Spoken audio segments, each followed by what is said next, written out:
Last class में हमने topic पढ़ा है solution of system of linear equation. Two type के सिस्टम ऑफ लीनियर इक्वेशन हमारे सिलेबस में है। फर्स्ट टाइप आप यहां से देख सकते हैं, सेकेंड टाइप आप यहां से देख सकते हैं। नेक्स्ट टाइप का जो सिस्टम ऑफ लीनियर इक्वेशन है वो हमारे 12th क्लास के सिलेबस में नहीं है। तो टू टाइप के सिस्टम को लेकर हम लोग यहां पर आगे बढ़ेंगे। नेक्स्ट हम बात कर लेते हैं सॉल्यूशन। हमें सिस्टम ऑफ लीनियर इक्वेशंस का सॉल्यूशन देना है। इसके लिए हमारे सिलेबस में टू मेथड्स है। फर्स्ट मेथड मैट्रिक्स मेथड और by using inverse of matrix. इस मेथड से सिस्टम ऑफ लीनियर इक्वेशन का सॉल्यूशन कैसे दिया जाता है ये लास्ट क्लास में हमने स्टडी कर लिया है। सेकेंड मेथड क्रेमर रूल और बाय यूजिंग डिटर्मिनेंट्स। इस मेथड का यूज करते हुए सिस्टम ऑफ लीनियर इक्वेशन का सॉल्यूशन कैसे दिया जा सकता है इसको हम आज की क्लास से सीखने का प्रयास करेंगे। स्टूडेंट स्टार्ट करते हैं क्रेमर रूल, या हम कह सकते हैं बाय यूजिंग डिटर्मिनेंट्स। डिटर्मिनेंट्स का नॉलेज आपके पास है। आज हम उस नॉलेज का बेनिफिट यहां पर इनका सॉल्यूशन देने में लेने वाले हैं। अब हम आगे बढ़ते हैं। टू टाइप की प्रॉब्लम हमारे सिलेबस में है, फर्स्ट एंड सेकंड। फर्स्ट में हम देखते हैं इक्वेशन 2 है, नंबर ऑफ वेरिएबल्स 2 है। सेकंड प्रॉब्लम में हम देखते हैं number of equation 3 and number of variables 3। तो फर्स्ट टाइप की प्रॉब्लम को लेकर हम उसका सॉल्यूशन कैसे दे सकते हैं, क्रेमर हमें कैसे हेल्प करता है, हम स्टार्ट करते हैं। तो फर्स्ट प्रॉब्लम को लेकर हम सॉल्यूशन देना स्टार्ट करेंगे। फर्स्ट है system of linear equation with two variables. ऐसा सिस्टम हम यहां ले रहे हैं जिसके पास टू वेरिएबल्स है, और टू वेरिएबल्स होंगे तो नंबर ऑफ इक्वेशन भी 2 होंगे। तो हम यहां से स्टार्ट कर लेते हैं। Let's a1x plus b1y is equal to c1, a2x plus b2y is equal to c2। ये आपका सिस्टम ऑफ लीनियर इक्वेशन है जो टू वेरिएबल्स को रखता है। हमें करना क्या है, क्वेश्चन है आपको इसका सॉल्यूशन देना है। फर्स्ट मेथड से आप सॉल्यूशन दे सकते हैं, मैं जानता हूं, लेकिन सेकेंड मेथड से हम इस प्रॉब्लम का सॉल्यूशन कैसे दे सकते हैं ये हमें आज की क्लास से सीखना है। ठीक है, तो क्रेमर्स रूल क्या कहता है, इसका सॉल्यूशन हम सीधा सीधा बात करेंगे। Solution according Cramer's rule.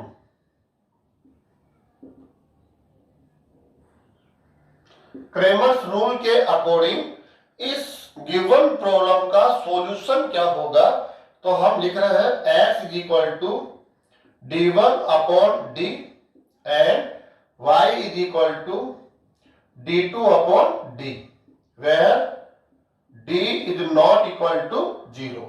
According Cramer इस सिस्टम का जो सॉल्यूशन होना चाहिए वो यह है। x की वैल्यू आप यहां से फाइंड आउट करेंगे d1 अपॉन d, y की वैल्यू d2 अपॉन d।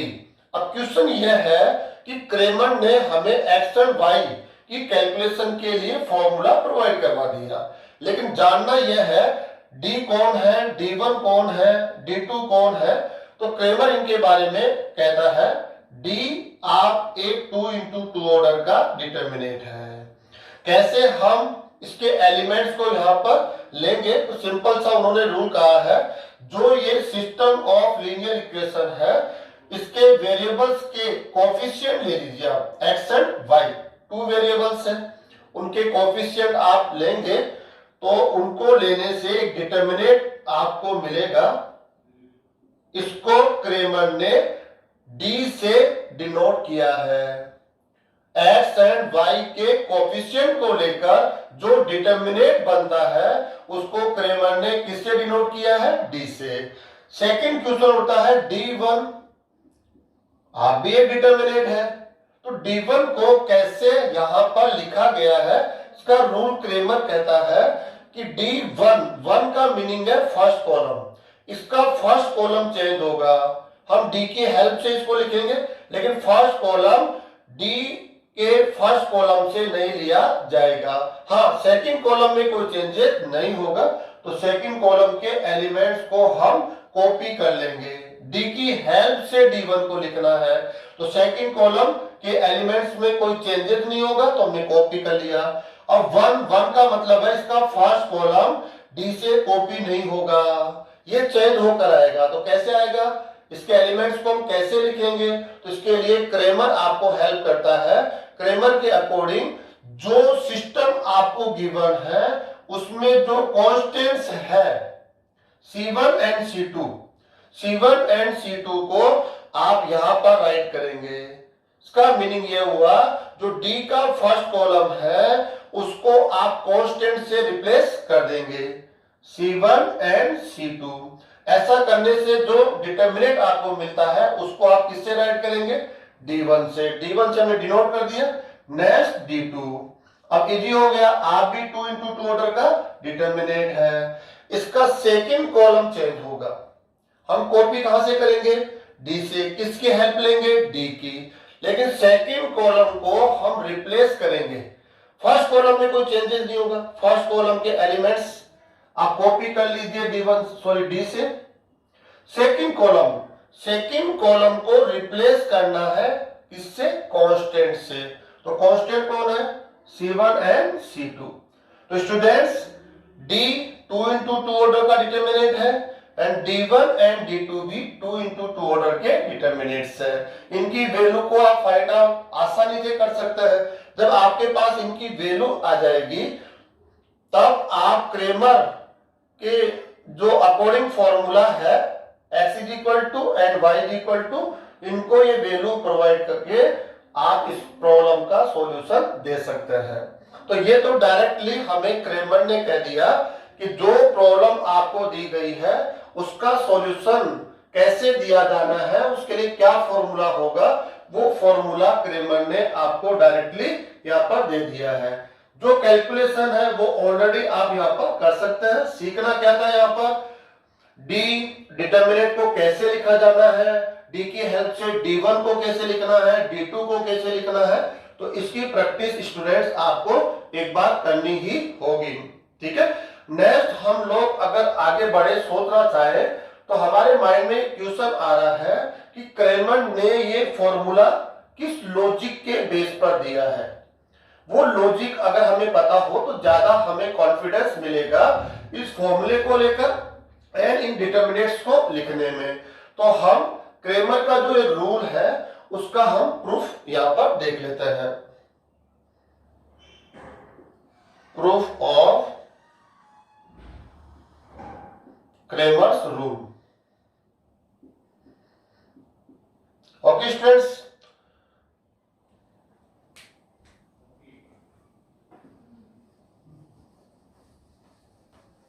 यहां स्टार्ट करते हैं। आप कहां से स्टार्ट करेंगे स्टूडेंट्स, आपने जो यहां डिटर्मिनेंट ऑफ डी लिया है वहां से स्टार्ट करेंगे। D is equal to 2 into 2 order का डिटर्मिनेंट है, और डी को कैसे लिखा है क्रेमर ने, जो वेरिएबल्स है इस प्रॉब्लम में, जो वेरिएबल्स है एक्स एंड वाई, इनके कोफिशिएंट को लेकर डी को यहां पर लिखा गया है, A1 B1 A2 B2। यहां से हम जानते हैं, we know that D is equal to, Cramer ने D को ऐसे रिप्रेजेंट किया है।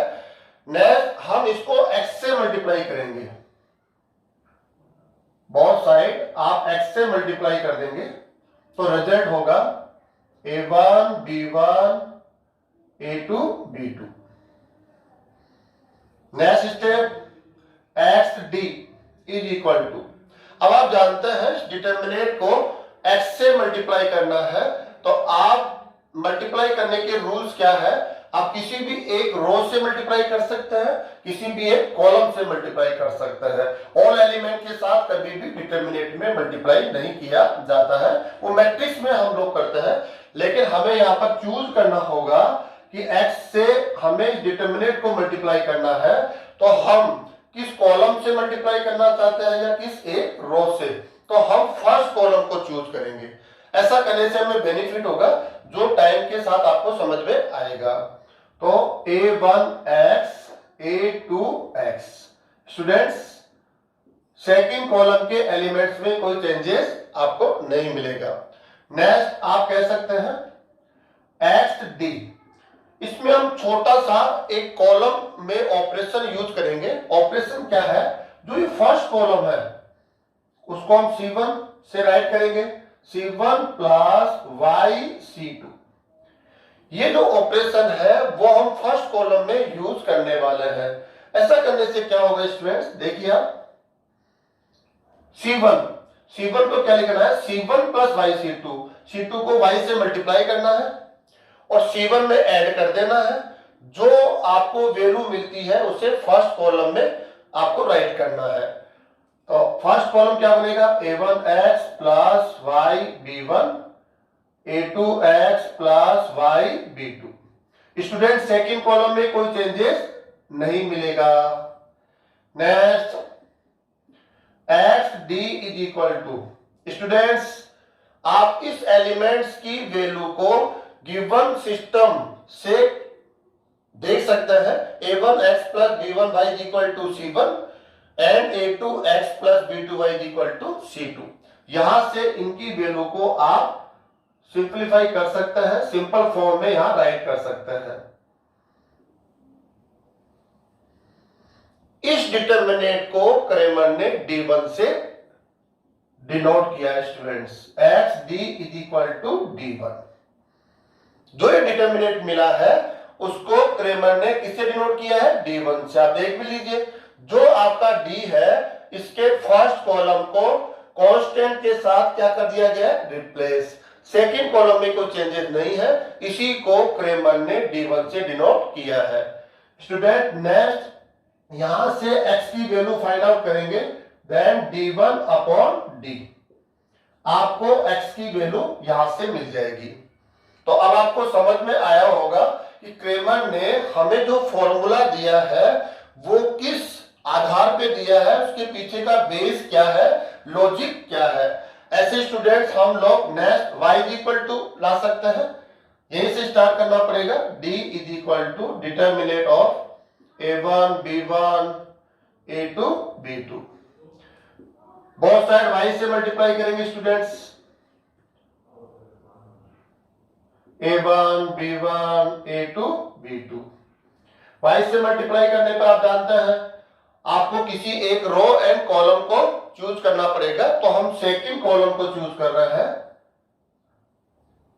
a1 a2, y से मल्टीप्लाई कर देंगे b1y b2y। स्टूडेंट यहां पर हम एक ऑपरेशन यूज करने वाले हैं, yd इज इक्वल टू, कौन सा ऑपरेशन यूज करेंगे हम, सेकंड कॉलम में। सेकंड कॉलम में यूज करेंगे c2 को रिप्लेस करना है c2 प्लस x c1। ऐसा करने से क्या चेंजेस आएगा देखना आपको, c1 में कोई चेंजेस नहीं है, a1 a2, c2 में चेंजेस आएगा c2 प्लस x c1, आपको x से मल्टीप्लाई करना है और उसके साथ ऐड कर देना है। तो क्या होना है, a1x plus b1y a2x plus b2y। Next yd is equal to a1 a2, इसको हम क्या लिख देंगे, c1 c2। जो given system of linear equation है, यहां से जब आप इनकी वैल्यू को पढ़ेंगे तो आपको यहां से मिलेगा c1 एंड c2। इसको क्रेमर ने d2 से डिनोट किया है। अब d2 को d की हेल्प से कैसे लिखा जाता है, यहां से देख लीजिए ये d है, d की हेल्प से d2 को कैसे लिखा गया, वेरी सिंपल, इसके सेकंड कॉलम को d के सेकंड कॉलम को रिप्लेस करना है किससे, कांस्टेंट से। फर्स्ट कॉलम को कॉपी करना है और सेकंड कॉलम को रिप्लेस करेंगे कांस्टेंट से, तो d2 बन जाएगा। फर्स्ट कॉलम को रिप्लेस कर देंगे कांस्टेंट से, C1 C2 से, देन वो D1 बनेगा।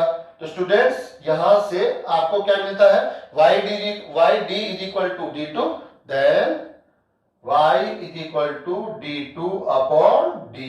तो फाइनली हमें फॉर्मूला मिलता है student, X is equal to D1 upon D and Y is equal to D2 upon D। लेकिन इसकी कंडीशन है X एंड Y की वैल्यू आप इस फॉर्मूला से तभी निकाल पाएंगे जब D is not equal to 0। ये क्रेमर की कंडीशन है। तो स्टूडेंट आपको समझ में आ गया होगा कि जो क्रेमर्स रूल है डायरेक्टली हमें एक फॉर्मूला प्रोवाइड कराता है जिसकी हेल्प से सिस्टम ऑफ लीनियर इक्वेशन जो हमें एक प्रॉब्लम के रूप में मिला है उसका सॉल्यूशन काफी आसानी से दिया जा सकता है। x की वैल्यू होगी D1 अपॉन D, y की वैल्यू D2 अपॉन D। काफी सिंपल है, आपको बस इतना जानना है D डिटर्मिनेंट, इसके एलिमेंट्स कैसे आप फाइंड आउट करेंगे, D1 एंड D2 के एलिमेंट्स कैसे फाइंड आउट करेंगे, इनको राइट करना, D, D1, D2 इनको राइट करना बड़े ध्यान से देखने की आवश्यकता है और इनकी कैलकुलेशन आपके लिए काफी सिंपल होने वाली है। तो कैलकुलेट करके आप x एंड y की वैल्यू को यहां से कैलकुलेट कर सकते हैं। स्टूडेंट्स कुछ हम इसी को लेकर कुछ केसेस देखेंगे।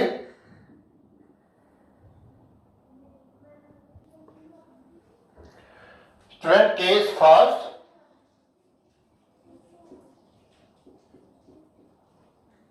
if A1 upon A2 is not equal to B1 upon B2। यहां से देखिए जो system of linear equation given है इसका सॉल्यूशन अकॉर्डिंग क्रेमर रूल आप यहां से कैलकुलेट करेंगे। ये आपको लर्न करना होगा। D1, D2 एंड D ये कौन से डिटर्मिनेंट है, इनके एलिमेंट्स हम कैसे कहां से रीड करते हैं वो आपको समझ में आ ही गया स्टूडेंट्स। तो आप यहां से x एंड y की जो वैल्यू फाइंड आउट करते हैं डिफरेंट कंडीशन में इनकी वैल्यू डिफरेंट कैसे हो सकती है। कुछ केसेस में यूनिक सॉल्यूशन होगा, कुछ केसेस में इनफिनिट सॉल्यूशन होगा, कुछ केसेस में सॉल्यूशन होगा ही नहीं। तो हम इन कंडीशंस को यहां पर ले रहे हैं। फर्स्ट केस हमने लिया है if A1 upon A2 and B1 upon B2 is not equal, x का जो कोफिशिएंट है उनका रेशो एंड y के जो कोफिशिएंट है उनका रेशो इक्वल न हो। तो इसको हम यूं भी कह सकते हैं, अगर हम डायग्राम के थ्रू इसको देखना चाहें। स्टूडेंट आप जानते होंगे ये जो फर्स्ट लीनियर इक्वेशन है ये स्ट्रेट लाइन है, इसको हमने ड्रा कर लिया है, ये फर्स्ट लाइन है। सेकेंड इक्वेशन ये भी स्ट्रेट लाइन को डिनोट करता है, तो हमने सेकेंड लाइन को ड्रा कर लिया है। अब दोनों लाइन को अगर आप देखेंगे तो आप क्या कहेंगे, इंटरसेक्टिंग लाइन है ये।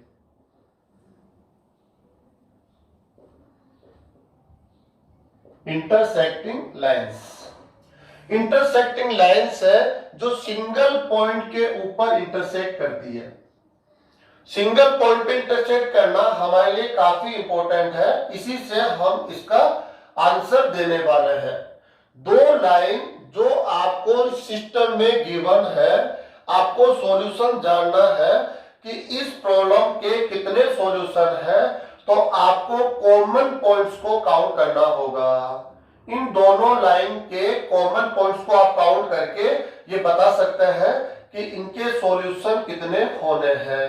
तो आप देखिए अगर ये कंडीशन इन दोनों लाइंस के बिटवीन है, A1 upon A2 is not equal to B1 upon B2, then हम कह सकते हैं दोनों लाइन एक सिंगल पॉइंट पर इंटरसेक्ट करेगी, और सिंगल पॉइंट पर इंटरसेक्ट करेगी तो आप कह सकते हैं इसका सिंगल सॉल्यूशन होगा, सिंगल यूनिक सॉल्यूशन यहां पर हमें मिलेगा। इसको हम डिटर्मिनेंट के फॉर्म में भी लिख सकते हैं स्टूडेंट्स। अब डी को देखिए, आप यहां से डी की कैलकुलेशन करेंगे A1 B2 minus B1 A2।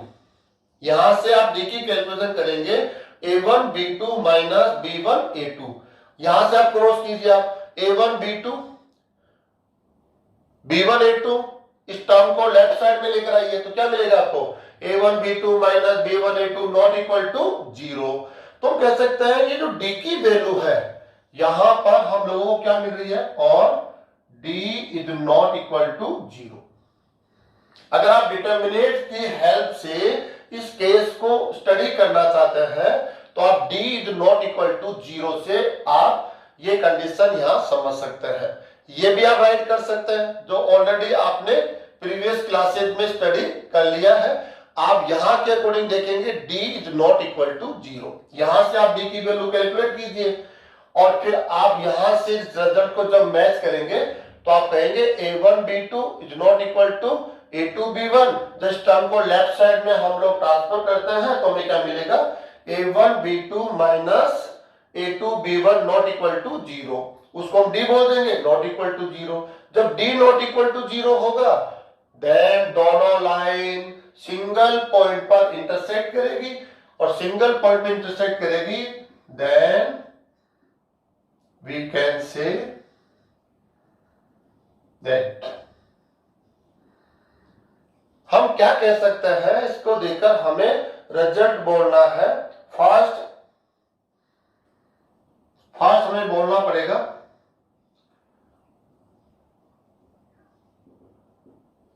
Solution is consist,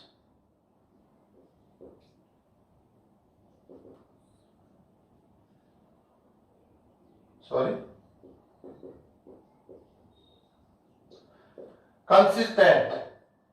solution is consistent. Consistent का मीनिंग होता है संगत होना, लॉजिकली करेक्ट होना, कि आपने ऐसी कंडीशन में इस प्रॉब्लम का सॉल्यूशन निकालने के लिए जो एफर्ट्स लगाए हैं वो लॉजिकली करेक्ट है। क्यों? क्योंकि इसका सॉल्यूशन यहां पर है, सॉल्यूशन डिफाइन है।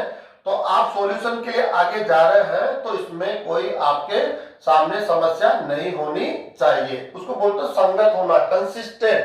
कंसिस्टेंट वर्ड हम उस प्रॉब्लम के साथ यूज करते हैं जिसका सॉल्यूशन डिफाइन होता है, ठीक है। And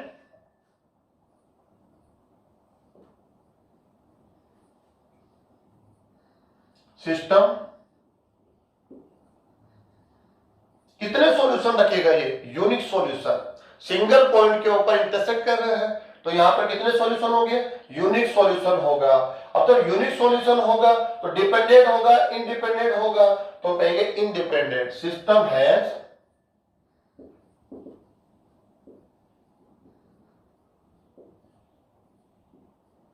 independent and independent plus unique solution कह सकते हैं।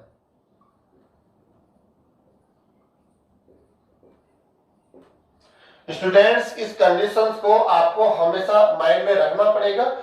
कई बार आपके सामने ऐसा ही क्वेश्चन कर लिया जाता है कि ये एक प्रॉब्लम है और आप बताइए कि सॉल्यूशन कंसिस्टेंट होगा या इनकंसिस्टेंट होगा। कंसिस्टेंट का मतलब है उसका सॉल्यूशन होना, सॉल्यूशन विद्यमान होना, उसको बोलते हैं कंसिस्टेंट। और सॉल्यूशन का विद्यमान न होना, एक्स एंड वाई की कोई वैल्यू आप फाइंड आउट कर ही नहीं सकते, तो उसको बोलेंगे इनकंसिस्टेंट सिस्टम। और कंसिस्टेंट सिस्टम हम किसको बोलेंगे, इसका सॉल्यूशन विद्यमान है। अब क्वेश्चन होता है सॉल्यूशन कंसिस्टेंट है तो फिर सॉल्यूशन कितने होंगे, सिंगल होंगे, डबल होंगे, ट्रिपल होंगे, इनफिनिट होंगे, हमें देखना जरूरी है ना। तो कहा कंसिस्टेंट है तो यूनिक सॉल्यूशन होगा।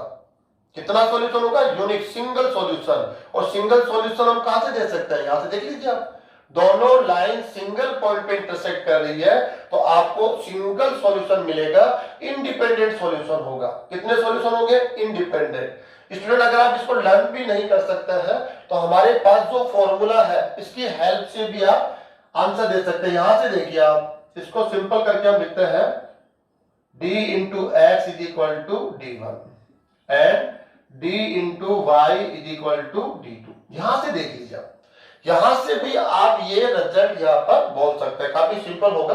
देखिए आप यहां पर d आप जीरो नहीं है, not equal to zero.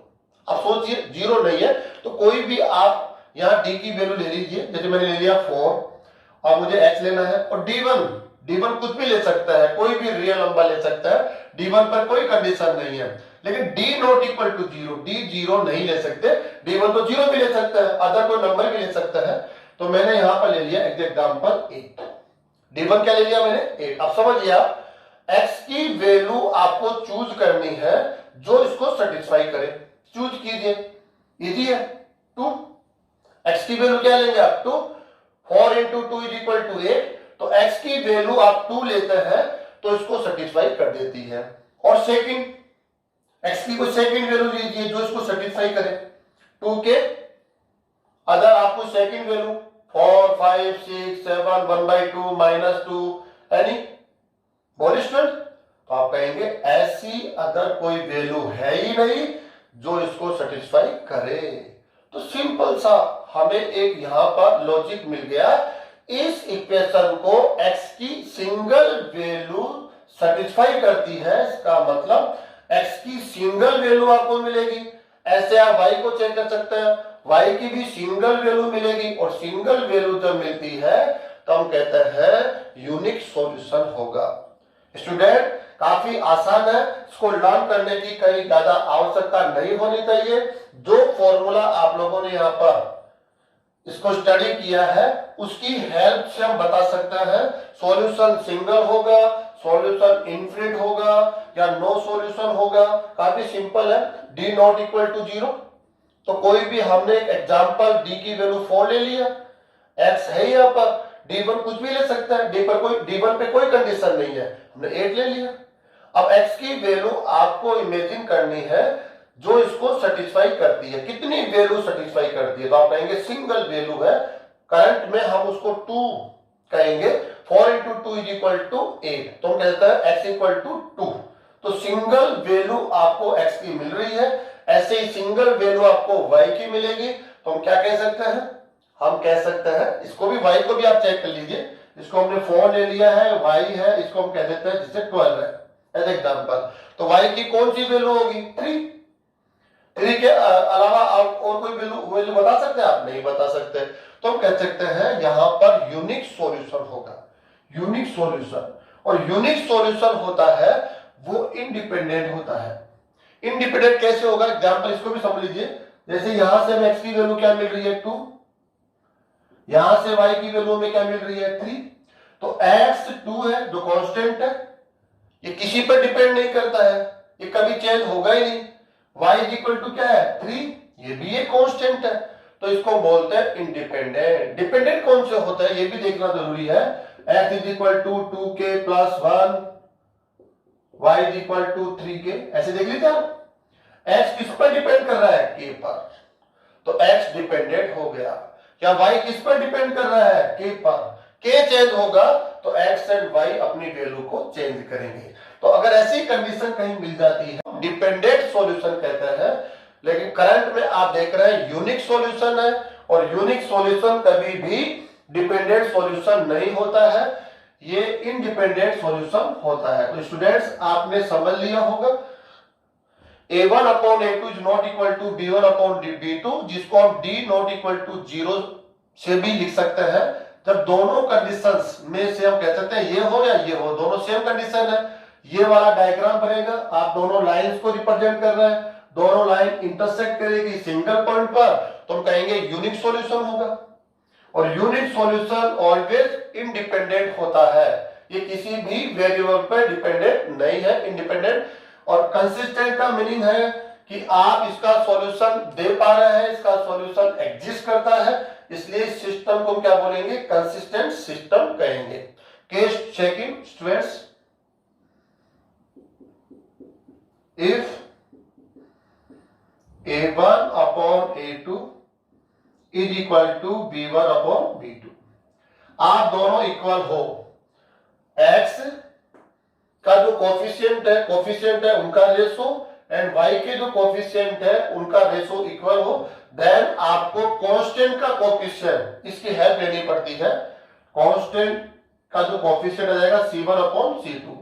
First case, second case में मेरे नॉट इक्वल टू 0, नेक्स्ट में लेंगे हम इक्वल टू 0, करंट में हमने नॉट इक्वल टू 0 ले लिया है, इसको हम यू भी कह सकते हैं। अदर वर्ड में आप कहेंगे यहां से d इज इक्वल टू 0 होगा। d की वैल्यू कैलकुलेट करो स्टूडेंट, यहां से करो a1 b2 minus b1 a2, देख लीजिए आप यहां से a1 b2 is equal to b1 a2, इसको इधर लेकर आएंगे इक्वल टू 0, तो d इक्वल टू 0 हो गया and d1 not equal to 0। d1 कैसे मिलेगा आपको, यहां से देखिए आप d1 c1 b2 minus c2 b1, तो वो यहां से ये रहा not equal 0 and d2 not equal to 0। d2 कैसे मिलेगा, फर्स्ट एंड लास्ट से नॉट इक्वल। तो काफी इजी है स्टूडेंट्स, ये ऑलरेडी आपने क्लास में स्टडी कर लिया है।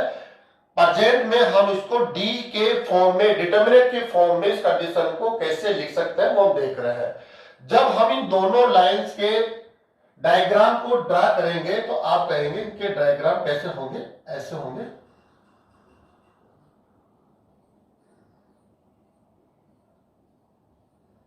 जो गिवन प्रॉब्लम है इसमें 2 लीनियर इक्वेशन है। एवरी लीनियर इक्वेशन एक लाइन को रिप्रेजेंट करता है। यदि हम इन दोनों को ड्रा करते हैं तो हमें पैरेलल लाइंस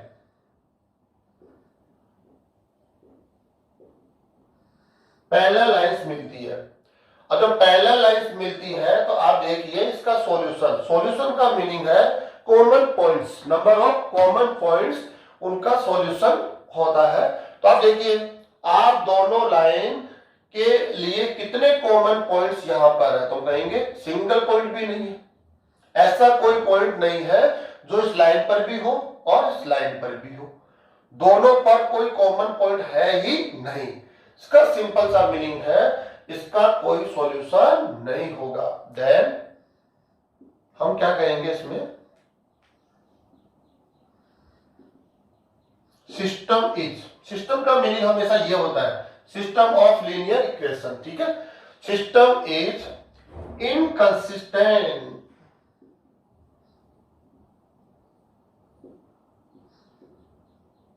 स्टूडेंट कंसिस्टेंट का मीनिंग है सॉल्यूशन का होना, इनकंसिस्टेंट का मतलब है असंगत होना, सॉल्यूशन के लिए असंगत है, इसका सॉल्यूशन नहीं है। System is inconsistent and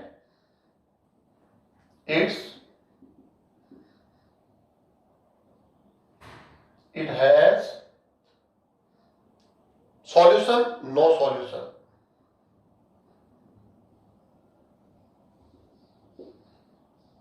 students यहां पर कोई सॉल्यूशन नहीं होगा। जब सॉल्यूशन ही नहीं होगा तो इंडिपेंडेंट डिपेंडेंट है ना, इस पर हम कोई डिस्कशन नहीं करेंगे। तो काफी सिंपल है। जब ये केस आप इस प्रॉब्लम से देखते हैं, ये कह सकते हैं, ये कह सकते हैं, ये डी के फॉर्म में है, ये इनकी रेशो के फॉर्म में है, कैसे भी आप देख लीजिए, ये ऑलरेडी आपने क्लासेज में पढ़ा है, ये प्रेजेंट में पढ़ रहे हैं। अगर ये केसेस होगा तो दोनों लाइन पैरेलल होगी और पैरेलल होगी तो दोनों का कोई सॉल्यूशन नहीं होगा। क्यों नहीं होगा, क्योंकि दोनों लाइन पर कोई कॉमन पॉइंट नहीं है।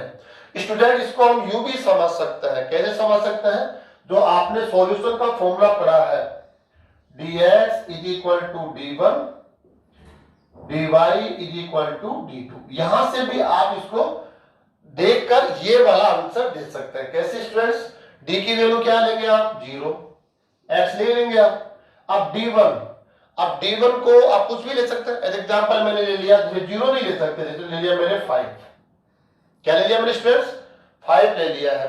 अब देखिए आप x की कोई वैल्यू आपको इमेजिन करना है जो इसको सेटिस्फाई करे। इमेजिन कीजिए आप 1 0 इंटू 1 नॉट इक्वल 5, 0 है नॉट इक्वल 5, अरे 1 तो इसका सॉल्यूशन नहीं हो सकता। 2 0 not equal to 5, 3 0 not equal to 5, कुछ भी रखो आप, x की कोई भी वैल्यू आप लीजिए, अगर आप उसको 0 से मल्टीप्लाई करेंगे तो 0 हो जाएगा, जो कभी भी 5 के इक्वल नहीं होगा। तो x का ऐसा कोई मान यहां एग्जिस्ट नहीं करता जो इसको सेटिस्फाई करता हो, और ऐसा कोई मान एग्जिस्ट ही नहीं करता, तो x ही तो सॉल्यूशन है। x का ऐसा कोई मान एग्जिस्ट ही नहीं करता, इसका मतलब कहते हैं हम यहां पर इस प्रॉब्लम का कोई सॉल्यूशन नहीं दे सकते हैं। यहाँ पर नो सॉल्यूशन होगा। ऐसा ही आप y के लिए भी स्टडी कर सकते हैं। तो स्टूडेंट्स, आपको कहीं भी लर्न करने की आवश्यकता नहीं होनी चाहिए। आप जो फॉर्मूला यूज लेंगे अकॉर्डिंग क्रेमर रूल, यहां से भी आप इसका आंसर दे सकते हैं। जब x का कोई यहाँ पर मान ऐसा होगा ही नहीं जो इसको सेटिस्फाई कर पाए, तो हम कह देंगे इस सिस्टम का कोई सॉल्यूशन नहीं होगा। और सॉल्यूशन ही नहीं होगा तो डिपेंडेंट इंडिपेंडेंट, इसके बारे में हमें कोई डिस्कशन करना ही नहीं है। और इनकंसिस्टेंट होगा, जिसका सॉल्यूशन नहीं होता उसके लिए हम इनकंसिस्टेंट वर्ड यूज करते हैं। Next students, case third.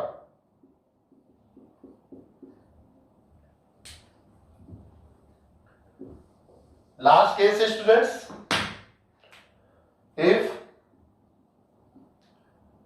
a1 upon a2 is equal to b1 upon b2 is equal to c1 upon c2।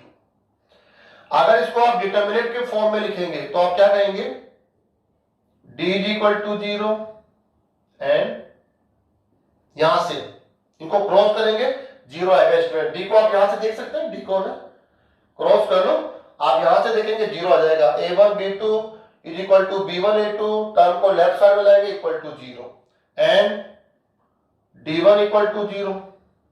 d1 यहां से निकालेंगे फर्स्ट एंड लास्ट से 0 आएगा स्टूडेंट, एंड d2 इन दोनों से निकालना है। यहां पर सभी डिटर्मिनेंट्स की वैल्यू क्या होगी, 0। तो ये आप कह सकते हैं, ये कह सकते हैं दोनों। अगर हम इस डायग्राम को यहां बनाएंगे तो डायग्राम कैसे बनेगा, देखो फर्स्ट लाइन है ये और सेकेंड लाइन क्या होगी, इसी लाइन के ऊपर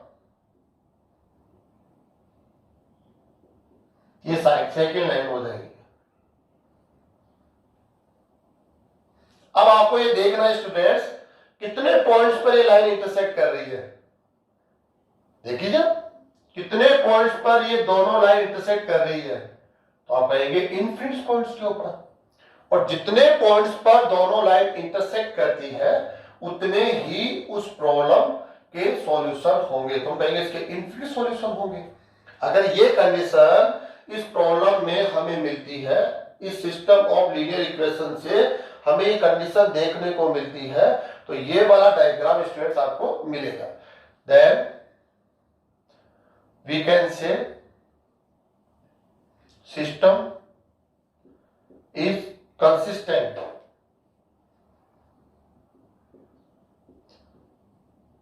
कंसिस्टेंट का मतलब है इसका सॉल्यूशन डिफाइन होगा। अब वो सॉल्यूशन सिंगल है, डबल है, ट्रिपल है, इंफिनिट है, वो हम सेकंड कंडीशन लिखेंगे यहां पर, system is consistent and it has.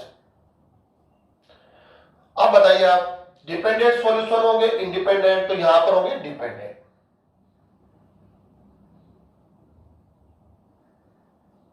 Dependent solution, dependent plus infinite, sorry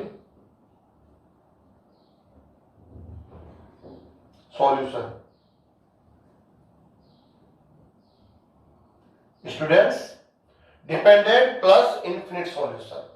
जब भी इंफिनिट सॉल्यूशन आपको किसी भी प्रॉब्लम से मिलते हैं तो सभी सॉल्यूशन डिपेंडेंट होते हैं।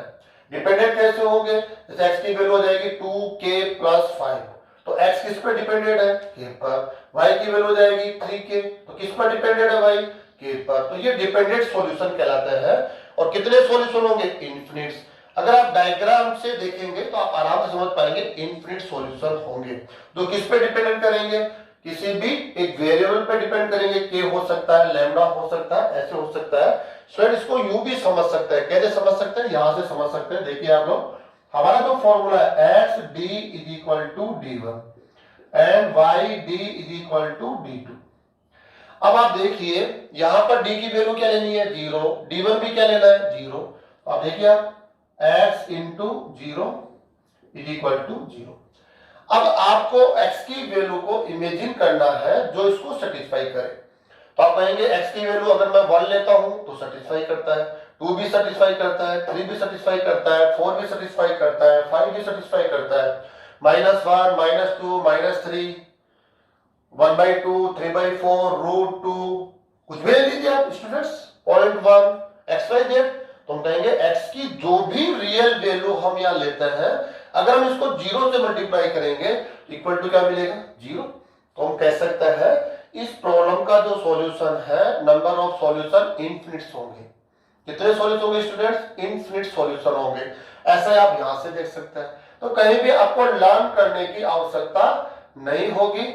आपने जो क्रेमर में फॉर्मूला पढ़ा है, अगर इसकी हेल्प लेना आप चाहेंगे तो ये काफी हेल्प कर देगा। कैसे यूनिक सॉल्यूशन होगा तो ये खुद बताएगा, नो सॉल्यूशन के लिए भी ये खुद ही आपको बोलेगा, इनफिनिट सॉल्यूशन के लिए भी यही बोलेगा। और कंसिस्टेंट इनकंसिस्टेंट सॉल्यूशन है तो कंसिस्टेंट सिस्टम है, सॉल्यूशन नहीं है इनकंसिस्टेंट सॉल्यूशन है। यूनिक सॉल्यूशन इंडिपेंडेंट सॉल्यूशन होता है, एंड इनफिनिट सॉल्यूशन हो तो डिपेंडेंट हो गई, के पर डिपेंड करता है। तो स्टूडेंट काफी आसानी से समझ सकता है। अब इसका जो सॉल्यूशन है, जनरली आपको 12th क्लास में कभी भी इसका सॉल्यूशन देना नहीं है।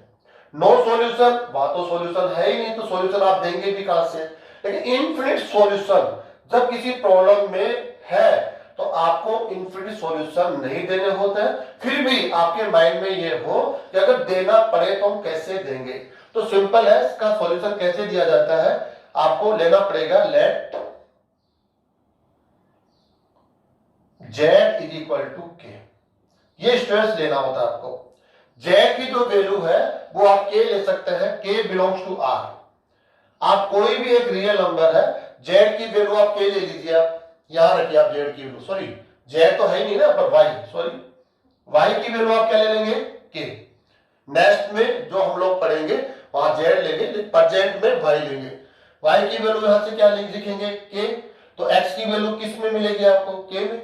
तो x की वैल्यू भी k पर डिपेंड कर रही है, y की वैल्यू भी k पर डिपेंड कर रही है, इसलिए इनको हम डिपेंडेंट सॉल्यूशन कहते हैं। तो स्टूडेंट्स आप थोड़ा सा ध्यान देंगे तो आसानी से इस टॉपिक को समझ सकते हैं।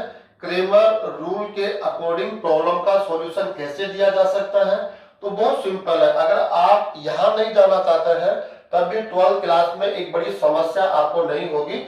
यहां पर जो मैक्सिमम 99% क्वेश्चन आपसे किया जाएगा तो वो यूनिक सॉल्यूशन के लिए होगा, और यूनिक सॉल्यूशन के लिए आपको हमेशा ये फॉर्मूला यूज लेना है।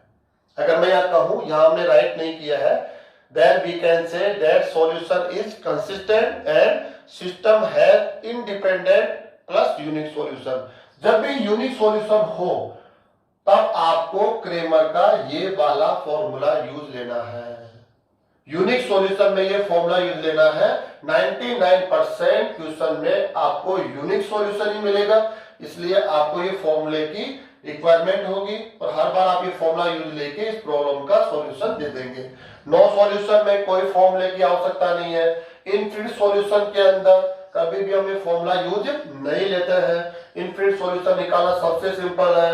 y की वैल्यू क्या लेट कर लेंगे हम, k, और y की वैल्यू k पुट कर दे। आप चाहे यहां कर दे चाहे यहां कर दे, या k पुट कर देंगे तो यहां से x की वैल्यू भी k के फॉर्म में आ जाएगी, तो वो उसका सॉल्यूशन हो जाएगा जो कि पर डिपेंडेंट है, इसलिए इसको बोलते हैं infinite solution and dependent solution. Next students, next type की प्रॉब्लम हम लेंगे जिसके पास 3 इक्वेशंस हो, 3 वेरिएबल्स हो।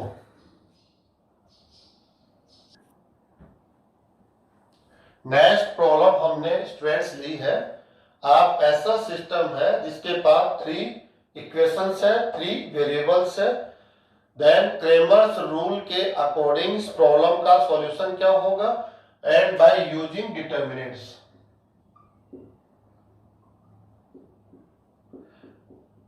डिटर्मिनेंट्स को यूज करके हम इस प्रॉब्लम का सॉल्यूशन कैसे दे सकते हैं। तो हम कह सकते हैं यहां पर solution according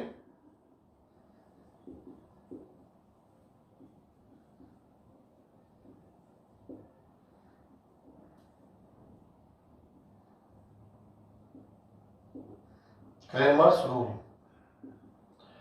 x is equal to, student simple है, d1 upon d, y is equal to d2 upon d, and z is equal to d3 upon d।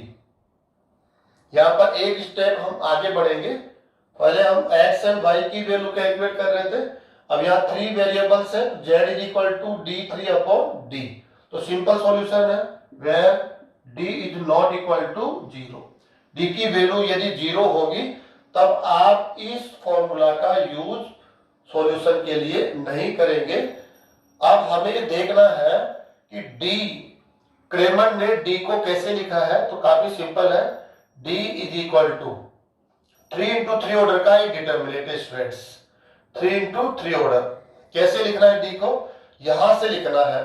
तो सिस्टम ऑफ लीनियर इक्वेशन है, उसके 3 वेरिएबल्स है, इनके coefficient को लेकर आपको matrix और डिटर्मिनेंट d राइट करना है, a1 b1 c1 a2 b2 c2 last a3 b3 c3। Students x y z 3 variables, इनके कोएफिशिएंट को लेकर आपको डिटर्मिनेंट d यहां पर राइट करना है। Next d1, very simple students, अब आपके लिए टफ नहीं होना चाहिए। फर्स्ट कॉलम पे फोकस करना है, आपको d की हेल्प से d1 को राइट करना है। ओनली फर्स्ट कॉलम यहां पर चेंज होकर आएगा, सेकेंड एंड थर्ड कॉलम में कोई चेंजेस नहीं होगा। तो d1 की हेल्प लीजिए, सेकेंड एंड थर्ड को कॉपी करिए, b1 b2 b3 c1 c2 c3। Students first column को रिप्लेस करेंगे कांस्टेंट्स के साथ, जो इस सिस्टम में कांस्टेंट है आप उनको रिप्लेस कर देंगे, या सॉरी फर्स्ट कॉलम को इनके साथ रिप्लेस करेंगे, इनके साथ हम चेंज कर देंगे। d1 हो गया स्टूडेंट्स। नेक्स्ट d2, आपको केवल यही प्रैक्टिस करनी है, यहाँ स्पेशल आपके लिए कुछ जो नया है वो यही है। d1 d2 d3 इनको कैसे राइट करते हैं। d2 इसका मीनिंग है सेकंड कॉलम में चेंज आएगा, सेकंड कॉलम को d से कॉपी नहीं करेंगे और फर्स्ट एंड थर्ड कॉलम को कॉपी कर लेंगे, a1 a2 a3। Students c1 c2 c3 and second column d2 है, तो सेकंड कॉलम को रिप्लेस कर देंगे कांस्टेंट के साथ, d1 d2 d3। Last d3 को हम कैसे राइट करेंगे, सिंपल है, थर्ड कॉलम ये चेंज होकर आएगा, d की हेल्प लेनी है हमेशा। स्टूडेंट्स ये गलती नहीं करेंगे कहीं आप d1 की हेल्प से d3 लिखने जाए, d की हेल्प से। फर्स्ट एंड सेकंड कॉलम में कोई चेंजेस नहीं होगा, a1 a2 a3 b1 b2 b3। Students next जो थर्ड कॉलम है d3, थर्ड कॉलम, 3 का मतलब है थर्ड कॉलम से, थर्ड कॉलम को रिप्लेस करना है कांस्टेंट्स के साथ रिप्लेस कर दीजिए। स्टूडेंट्स आपके पास 4 डिटर्मिनेंट्स है, d d1 d2 d3, और डिटर्मिनेंट्स का ऑर्डर है 3 into 3। कैलकुलेशन ऑलरेडी आपने प्रीवियस क्लासेज में सीखी हुई है, आप आराम से इनकी कैलकुलेशन कर ले, और ये कैलकुलेशन करके आप x y एंड z की वैल्यू को यहां से फाइंड आउट करेंगे। लेकिन ये फॉर्मूला तभी यूज लेंगे when d is not equal to 0, d की वैल्यू यदि 0 आ जाती है तब आप क्रेमर के इस फॉर्मूला को यूज नहीं ले सकते हैं। d not equal to 0 के लिए आप सॉल्यूशन यहां से देंगे। अब इसका आप प्रूफ स्टूडेंट्स जो हमने अभी जस्ट लिया है उससे आप इसका प्रूफ भी दे सकते हैं। हम लोग यहां पर कुछ केसेस देखेंगे, सॉल्यूशन के लिए जो केसेस है, केस फर्स्ट हम ये देखना है कि कौन सी प्रॉब्लम के लिए सिंगल सॉल्यूशन होगा, कैसे हम जान सकते हैं, कौन सी प्रॉब्लम के लिए नो सॉल्यूशन, और ऐसी कौन सी प्रॉब्लम होगी जिनके लिए इनफिनिट सॉल्यूशन होंगे, ये हमें देखना है। तो काफी सिंपल है, फर्स्ट केस ले रहे हैं, if d not equal to 0, d not equal to 0 हो then we can say system, system का मतलब है ये प्रॉब्लम, ये जो सिस्टम आपको दिया गया system of linear equation, system has unique solution. Consistent लिख देते पहले, has consistent and system is consistent कर देते हैं, and it has unique solution. जब भी होगा स्टूडेंट्स ये इंडिपेंडेंट होगा, इसका आप जरूर ध्यान रखेंगे।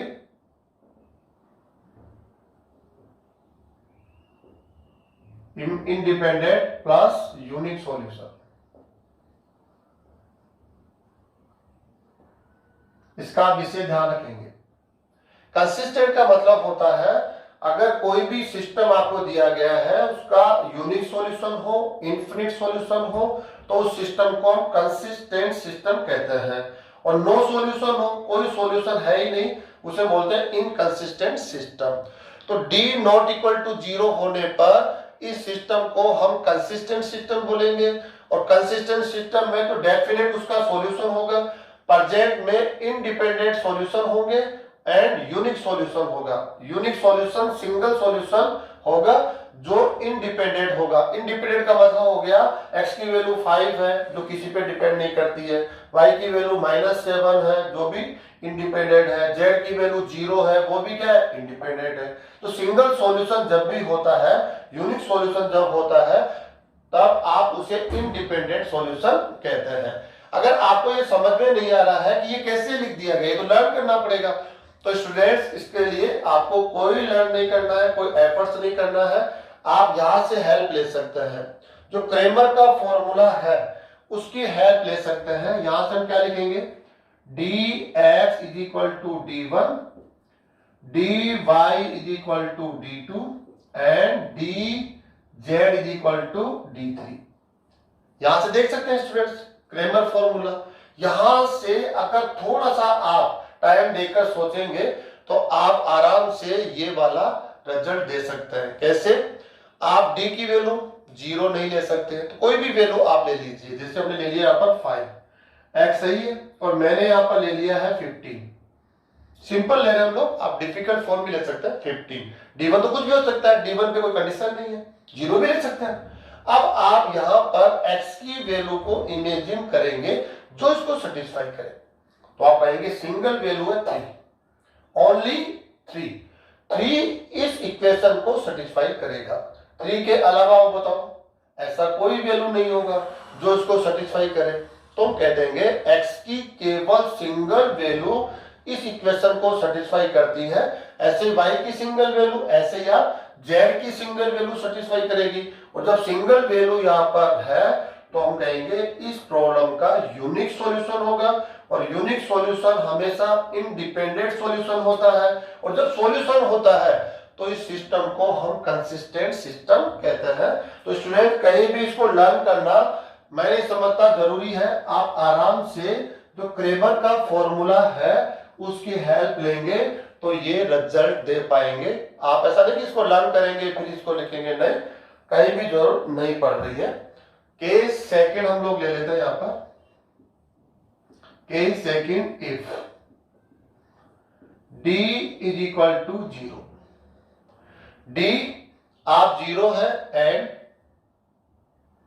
क्या देखते हैं, d1 is equal to d2 is equal to d3 is equal to 0। आप भी सब 0 है, इसका मतलब सभी 4 डिटर्मिनेंट्स की वैल्यू क्या है, 0। तो हम लोग यहां पर जो इसका आंसर देंगे कि क्या इस सिस्टम के बारे में हम कह सकते हैं, तो सिंपल है। क्या कह सकते हैं बताओ आप, पहले हम लोग इसको लिखते बाद में है, पहले हम क्रेमर का जो फॉर्मूला है उसकी हेल्प ले लेते हैं। dx, सॉरी थोड़ा सा नीचे लिख लेते हैं, dx is equal to d1। यही से देख लो आप, बाकी को देखने की जरूरत नहीं पड़ती है। यहां से d की वैल्यू क्या है, 0 इंटू एक्स, d1 की वैल्यू भी क्या है, 0। अब आपको x की वैल्यू को इमेजिन करना है जो इसको सेटिस्फाई करे। आप आराम से आंसर दे पाएंगे कि क्या लिखना है आपको, बताओ।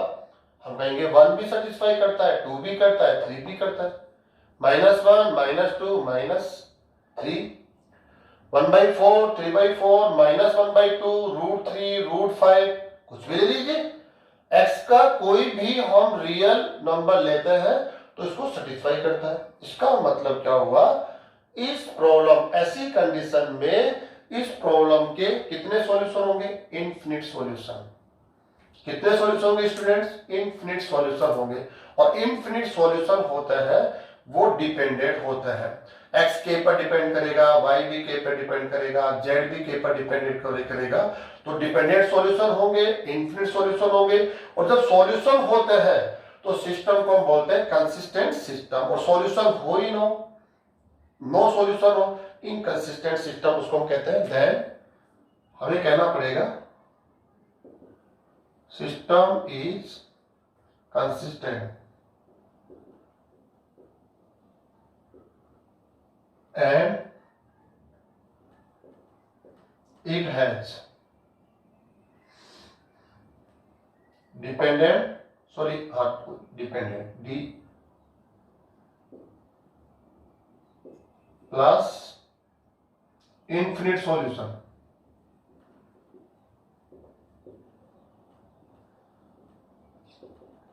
ऐसे इजी है स्टूडेंट्स, कहीं भी आपको लर्न नहीं करना है।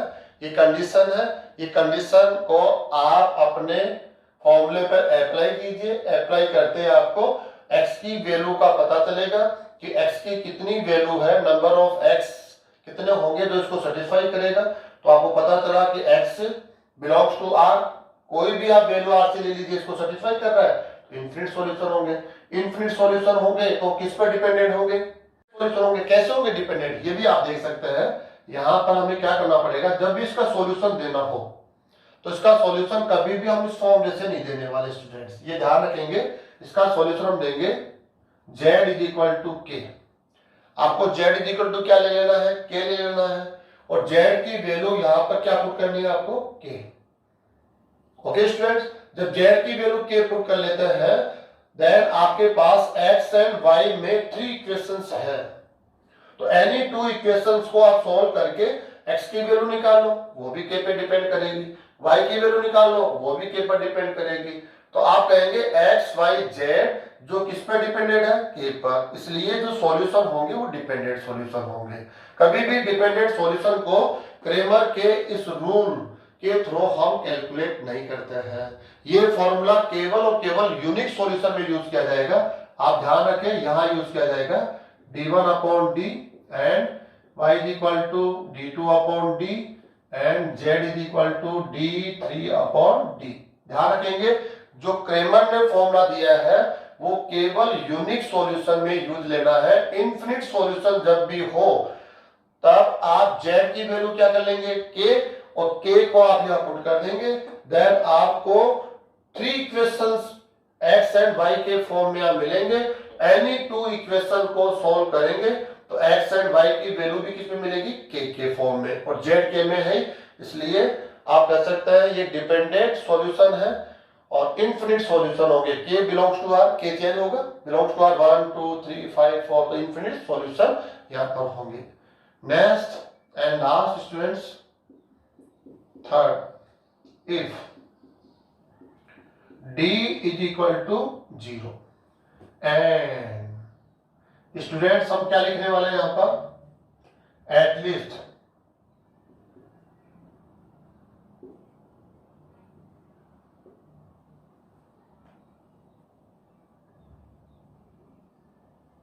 One of them one of d1 d2 और d3 are not 0। Students d0 हो, लेकिन आप जो 3 डिटर्मिनेंट्स है, आप 3 डिटर्मिनेंट्स में कम से कम एक 0 न हो। मान लो आप 2 0 होंगे तो ये 0 न हो, आप दोनों 0 होंगे तो फिर ये 0 न हो। कम से कम एक ऐसा डिटर्मिनेंट यहां होना चाहिए जो 0 न हो।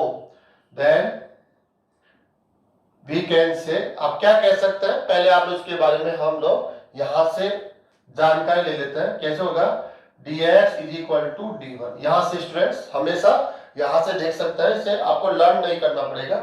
dx is equal to d1।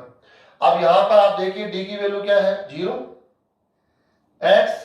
अब यहां पर जो d1 है, मान लो यही 0 नहीं है, सोचिए आप लोग ये 0 नहीं है, यहां पर क्या है ये, हम इसको 4 ले लेते हैं एक बार, कम से कम एक 0 ना हो, ये तो कह रहे हैं ना हम लोग, 0 होगा तो फिर कोई दूसरा 0 नहीं होगा। अभी हमने इसको कह दिया d1 आप 0 नहीं है तो 4 ले लिया। अब बताइए आप x की कौन सी वैल्यू है जो इसको सेटिस्फाई करती है, आपको यहां पर इमेजिन करना है। अगर हम 1 पुट करते हैं तो 0 आ गया, नॉट इक्वल टू 4, 1 तो सेटिस्फाई नहीं करता, 2 और सेटिस्फाई, 3 4 5 6 -1 -2 -3 1/2, कुछ भी ले लीजिए आप। हम कहेंगे इस इक्वेशन को x की कोई भी वैल्यू सेटिस्फाई नहीं करती है, इसलिए इस प्रॉब्लम का कोई सॉल्यूशन नहीं होगा। देन हम क्या कहेंगे, सिस्टम इज इनकंसिस्टेंट।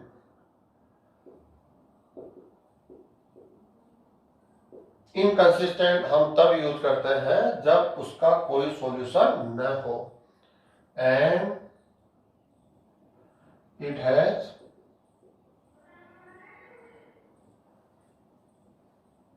कितने सॉल्यूशन होंगे इसे, नो सॉल्यूशन।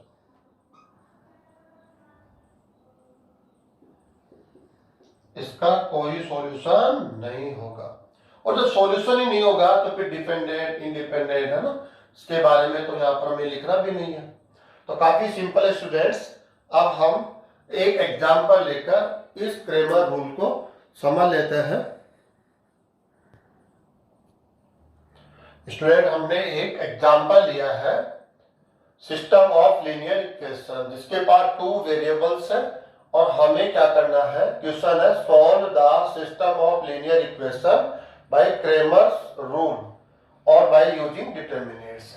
आप चाहे तो इसका सॉल्यूशन मैट्रिक्स मेथड से भी दे सकते हैं, जिसमें आप लोगों ने यूज किया था A inverse is equal to 1 upon determinant of A into adjoint of matrix A।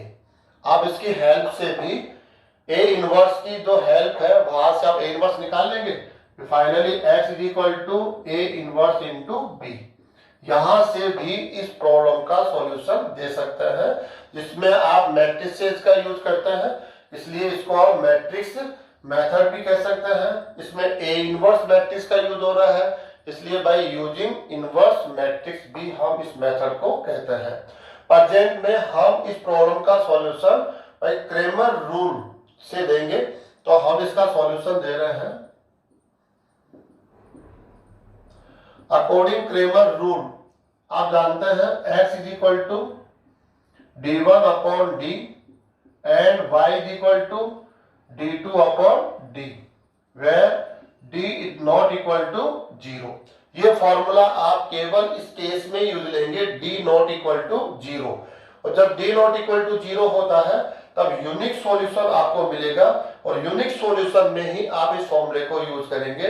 यदि नो सॉल्यूशन होगा तब तो आपको सॉल्यूशन देना ही नहीं है। इनफिनिट सॉल्यूशन में कभी भी आप इस फॉर्मूला को यूज नहीं करने वाले हैं। इनफिनिट सॉल्यूशन काफी सिंपल है, y को आप लेट कर लीजिए z या पुट करिए, x की वैल्यू भी किसके फॉर्म में आ जाएगी z में, तो वो आपको सॉल्यूशन मिल गया जो किस पर डिपेंड कर रहा है, सॉरी y की वैल्यू को z ने k पुट कर लीजिए k, तो x भी किसके फॉर्म में आ जाएगा k के फॉर्म में, तो x और y किस पे डिपेंड कर रहा है k पर, इसलिए सॉल्यूशन डिपेंडेंट सॉल्यूशन होगा, और k बिलोंग्स टू r, इसलिए इनफिनिट सॉल्यूशन भी होगा।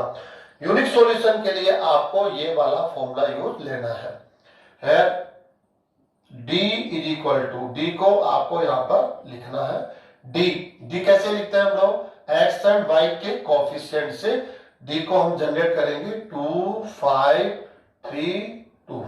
आप इसकी कैलकुलेशन कर लीजिए, सिंपल कैलकुलेशन है, आप जानते हैं product of main diagonal minus product of anti diagonal, 4 minus 15 is equal to minus 11 not equal to 0। Not equal to 0 हो गया तो ये फॉर्मूला आप यूज कर सकते हैं। d1 बहुत सिंपल है, d की हेल्प से d1 लिखा जाता है, इसका फर्स्ट कॉलम कांस्टेंट से रिप्लेस करना है, सेकंड कॉलम में कोई चेंज नहीं आएगा, सेकंड कॉलम को कॉपी कर लेते हैं फर्स्ट टाइम, फर्स्ट कॉलम को रिप्लेस करें 1 से 1 से 1 से 1, तो ये D1 मिल जाएगा आपको। इसकी कैलकुलेशन करेंगे 2 minus 35 is equal to minus 33। Next D2 is equal to, students काफी सिंपल है, सेकंड कॉलम D की हेल्प से लिखना हमेशा, फर्स्ट कॉलम को कॉपी कर लीजिए 2 3, सेकंड कॉलम को रिप्लेस करेंगे कांस्टेंट से 1 7, then 14 minus 3 is equal to 11।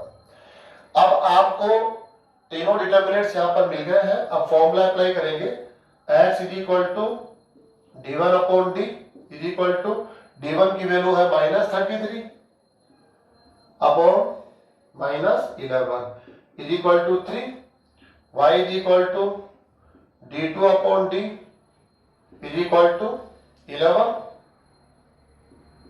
Divide by minus 11 is equal to minus 1। Finally आपको x की वैल्यू 3 मिल जाती है और y is equal to minus 1। ये इस सिस्टम ऑफ लीनियर इक्वेशन का सॉल्यूशन है। तो स्टूडेंट काफी सिंपल है, हम लोगों ने उसके केसेस के अंदर काफी टाइम दिया है, तो आपको वो फ्यूचर में काफी यूजेबल होंगे।